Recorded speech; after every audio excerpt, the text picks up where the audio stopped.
खुलुमबाय नोंथांमोना नायगासिनो दङ समनि रादाब।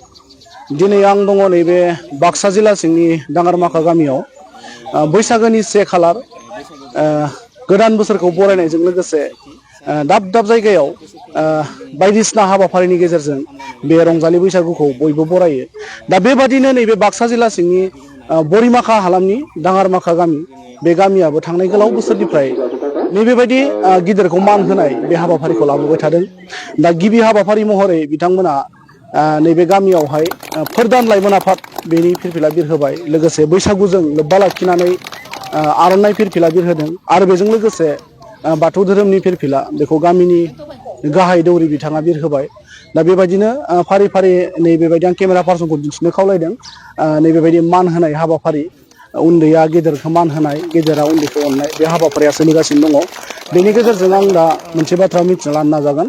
नैबे बैसागो फोरबोखौ बरायनानै आर'नाइ फिरफिला बिरहोनाय आलासि बागानपारा जौसिन गेजेरारि फरायसालिनि लोगो फोरोंगिरि, अदेबानि बरिमाखा हालामारि दुलाराय बर' हारिमु आफादनिबो बिथाङा आफादगिरि धीरेन चन्द्र बर', बिथाङा दिनै नैबे दाङारमाखा फोरदान लाइमोन आफादनि हांख्रायनायावहाय आर'नाइ फिरफिला बिरहोनाय गाहाय आलासि महरै बाहागो लाफैदों। दा बिथांनिफ्राय आं फंनैसो खोथा नैबे बैसागोनि सोमोन्दै मिथिनानै लानि। गोदान बोसोर रंजालि बैसागुखौ बरायनायजों लोगोसे फोरदान लाइमोन आफादनि बानजायनायजों दाङारमाखा जौगा आफाद आरो बावसोम आइजो आफाद बेनि जथायै बानजायनायाव दिनै नैबेबायदि मान होनाय हाबाफारि जालांगासिनो दङ।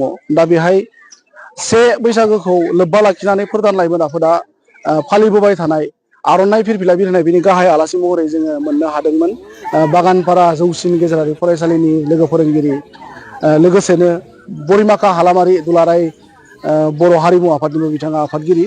दा बिथाङा दिनै फिरफिला बिरहोबाय 1 बैसागोनि नामै आलासि महरै बाहागो लानानै। मा फोरमायगोन दिनै बैसागो समावहाय बेबायदि आङो जोंनि हारिमुनि सोमोन्दै? बे समायाव दाङारमाखा फोरदान लाइमोन आफादनि बानजायनायाव सेथि हाबाफारिनि जि फिरफिला बिरहोनाय बे हाबाफारिखौ आं एसे आगोलावनो फोजोबना दोनबाय। बेयाव आंखो आर'नाइखौ बिरहोदों। बे आर'नाइनि ओंथियानो जाबाय, जोंहा गोदो गोदाय आइ आफामोना राजा महाराजानि समायाव जोंहा मोनसे खान्थि दङमोन।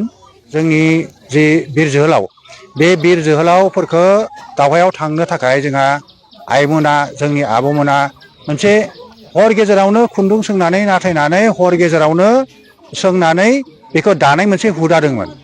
आरो बे जि दानानै जि ओंखारनाय सि, बे सिखौ जोङो थाबसि हिसाबै जोङो बाहायदोंमोन। जाय थाबसिखौ लायोब्ला राजा महाराजा राजखुंगुरफोरा दावहायाव देरहानानै फैयो। आरो बे नेरसोनथिखौ लाबोनानै दाङारमाखा फोरदान लाइमोन आफादा दिनै बेहाय आर'नाइखौ बिरहोदों। बेनि ओंथियानो बेनो जे जोङो बे आर'नाइनि ओंथियानो बेनो, जोंनि जि थांखि, बे थांखिया जाहाथे गोजोरथियै थांनानै थायो। जोङो गासैबो रायजो राजाजों जों जाहाथे अनलायनानै थानो हायो। जोंनि जि मोनसा मोनसि बे जाहाथे जायखारलाङो, अनलायनाया खौसेथियै फैफिनो, बेखौ थांखि लानानैनो फोरदान लाइमोन आफादा जोंनो दिनै 2 खालाराव बे आर'नाइखौ बिरहोनाय जायो। जोंनि बर' समाजाव अर्थात दानि गोदान जोलैफोरखौ जों नुनो मोनो आब्रुथि गैयै, गेदेरखौ मान होनो रोङै। दा बेबायदि हाबाफारिखौ नैबे 1 खालारनि गेजेरजों फोरदान लाइमोन आफादनि बानजायनायाव खालामदों। मा फोरमायगोन बे बेलायाव?